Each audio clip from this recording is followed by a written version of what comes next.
It was my second year at boarding school, and I was sitting on platform number 8 at Ambala station, waiting for the northern-bound train. I think I was about 12 at that time. My parents considered me old enough to travel alone, and I had arrived by bus at Ambala early in the evening. Now there was a wait till midnight before my train arrived. "Are you all alone, my son?" asked a soft voice close behind me. I looked up and saw a woman standing near me. She was leaning over, and I saw a pale face and dark, kind eyes. She wore no jewels and was dressed very simply in a white sari. "Yes, I am going to school," I said, and stood up respectfully. She seemed poor, but there was a dignity about her that commanded respect. "I have been watching you for some time," she said. "Didn't your parents come to see you off?" "I don't live here. I had to change trains. Anyway, I can travel alone." "I'm sure you can," she said, and I liked her for saying that. And I also liked her for the simplicity of her dress and for her deep, soft voice and the serenity of her face. "Tell me, what is your name?" she asked. "Arun," I said. "And how long do you have to wait for your train?" "About an hour, I think. It comes at 12 o'clock. "Then come with me and have something to eat." I was going to refuse out of shyness and suspicion, but she took me by the hand, and then I felt it would be silly to pull my hand away. I looked up at her again. She must have been over 30, but had she been 50, I think she would have looked much the same. She took me into the station dining room, ordered tea and samosas and jalebis, and at once I began to thaw and take a new interest in this kind woman. She questioned me quietly from time to time, but preferred listening. She drew me out very well, and I had soon forgotten that we were strangers. But she did not ask me about my family or where I lived, and I did not ask her where she lived. I accepted her for what she had been to me, a quiet, kind and gentle woman who gave sweets to a lonely boy on a railway platform. After some time, we walked back together in silence until we reached the place where I had left my case. One of my schoolfellows, Satish, a boy of about my age, had turned up with his mother. We shook hands, and then he turned to his mother and said, "This is Arun, mother. He is one of my friends." "I am glad to know that," said his mother, a large, imposing woman. She looked at the woman who led my hand and said, "And I suppose you're Arun's mother?" I opened my mouth to make some explanation, but before I could say anything, the woman replied, "Yes, I am Arun's mother." I was unable to speak a word.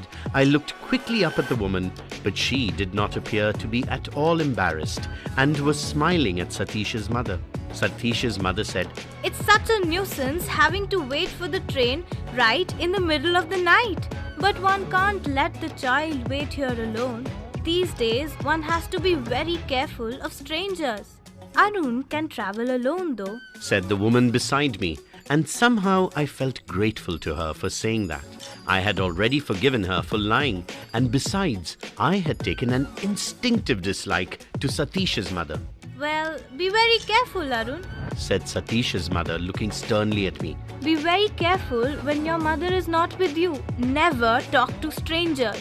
I looked from Satish's mother to the woman who had given me tea and sweets, and then back at Satish's mother. "I like strangers," I said. Satish's mother definitely staggered a little, and obviously she was not used to being contradicted by small boys. "There you are, you see. If you don't watch over them all the time, they'll walk straight into trouble. Always listen to what your mother tells you, and never talk to strangers," she said, wagging a fat little finger at me. "And never talk to strangers." The station bell clanged, and the people who had till now been squatting resignedly on the platform began bustling about. The train moved slowly into the station, the engine hissing and sending out waves of steam. As it came to a stop, Satish jumped on the footboard of a lighted compartment and shouted, "Come on, Arun, this one's empty." I picked up my suitcase and made a dash for the open door. We placed ourselves at the open windows, and the two women stood outside on the platform, talking up to us. Satish's mother did most of the talking. I was smarting under the patronizing tone of Satish's mother, who obviously thought mine a very poor family, and I did not intend giving the other woman away. I let her take my hand in hers, but I could think of nothing to say. I was conscious of Satish's mother staring at us with hard, beady eyes, and I found myself hating her with a firm, unreasoning hate. The guard walked up the platform, blowing his whistle for the train to leave. I looked straight into the eyes of the woman who held my hand, and she smiled in a gentle, understanding way. I leaned out of the window, my lips to her cheek, and kissed her. The carriage jolted forward, and she drew her hand away. Goodbye, Mother, said Satish as the train began to move slowly out of the station. Satish and his mother waved to each other. Goodbye, I said to the other woman. Goodbye, Mother. I didn't wave or shout, but sat still in front of the window, gazing at the woman on the platform. Satish's mother was talking to her, but she didn't appear to be listening. She was looking at me as the train took me away. She stood there on the busy platform, a pale, sweet woman in white, and I watched her until she was lost in the milling crowd.